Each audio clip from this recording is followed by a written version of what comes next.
l'élément a priori dont nous sommes sûrs à ce stade et qui est plutôt plus satisfaisant, c'est que la participation semble avoir été supérieure dans le Calvados à celle de 2011, qui était basse, relativement basse dans la séquence historique, mais en tout état de cause, je craignais, et je pense ne pas avoir été la seule, avoir une participation encore plus faible. Or, on a eu un mini, je ne sais pas comment il faut dire, sursaut, c'est-à-dire une participation qui a été finalement supérieure à celle de 2011. Donc ça veut dire qu'il y a un certain nombre d'électeurs qui, dans la dernière ligne droite, se sont mobilisés et sont allés voter. Et ça, en soi, c'est une bonne chose.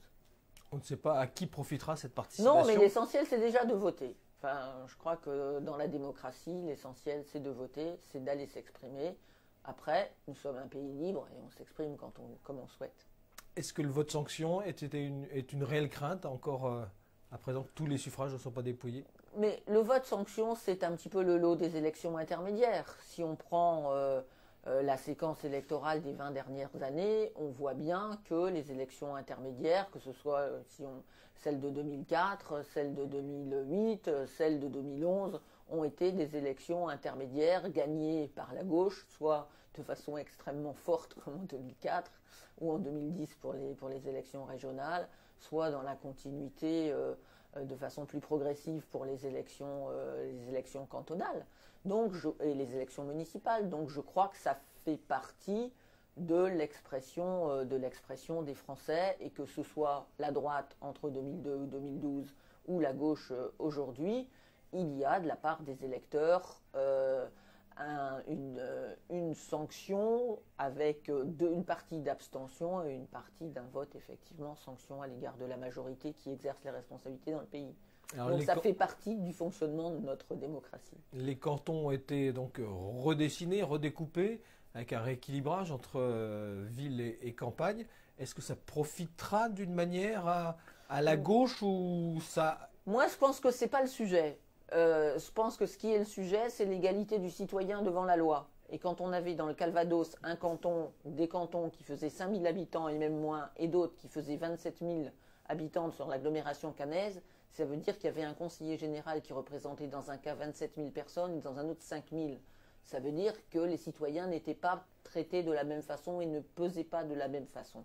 Et ça, en soi, d'ailleurs, il y a un principe constitutionnel, ça n'était pas normal. Donc il fallait le corriger et il fallait équilibrer la représentation de chacun des territoires.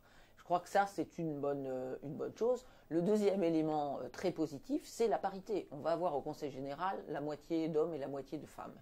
Et pour l'expérience qu'on en a et la part croissante que prennent les femmes dans les conseils municipaux, dans les régions, et y compris celles que je connais à l'Assemblée nationale, je crois que c'est une chose très importante que les femmes soient présentes. Elles n'ont pas la même façon de faire de la politique, elles n'ont pas les mêmes priorités, elles n'ont pas la même, je dirais, les mêmes points d'attention. Et donc, je crois que ça, c'est une bonne chose pour la démocratie et pour la représentation de la société. À quel niveau pourriez-vous dire pour le département ou pour la Basse-Normandie, bon bah ça va, on a évité le pire? J'ai pas de fixé d'éléments de ce type-là. Il y a plutôt un raisonnement qui tient à la représentation des territoires.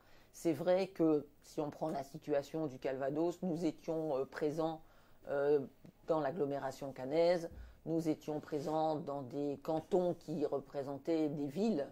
Je pense à Lisieux, je pense à Falaise, je pense à Mésidon notamment. C'est clair que là, le mode de scrutin élargit le canton à des zones rurales, a un impact. Je pense que c'est plutôt sur l'appréciation globale de la représentation que nous pourrons avoir une idée. Mais là, en l'état actuel, nous ne sommes qu'au premier tour et deuxièmement sur des résultats partiels.